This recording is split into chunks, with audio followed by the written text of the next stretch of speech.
Some people seem to have it so hard in this life, and others seem to be living it up. But don't stare too long at the lofty palaces and homes, or the wild parties and seemingly unrestricted self-worship, where people are led by their every desire, or through your phone at the highly filtered happiness of others. Because behind those screens and beneath those layers may be pain and emptiness of a different type. And whatever our states may seem like in this life, our inevitable fate is the same. But things are not always what they seem. Within those graves are gardens of reward or chambers of punishment. And within our hearts is either the pleasure of certainty in knowing that there is something far greater than this world, or the pain of emptiness in not knowing at all.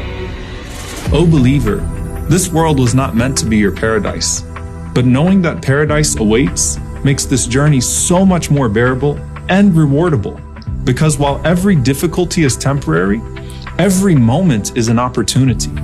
And you know that if you get this right, that after all your struggles, after all your tests and trials, after all your loves and losses, your eternal sanctuary awaits, built by your deeds and decorated by your du'as, a jewel-encrusted crown for a verse once recited, chalets of crystal sparkling on the horizon for a soul that gave up sin, tree trunks of green emerald and branches of gold for a simple word of remembrance, the company of blessed people you chose to accompany, who strove like you, and from past generations you chose to follow, that taught you how to strive. Each of your shuddering breaths, every second of discomfort you faced, and every one of your sacrifices, all have been accounted for, repaid with sights and rewards unimaginable, and the company of the Most High.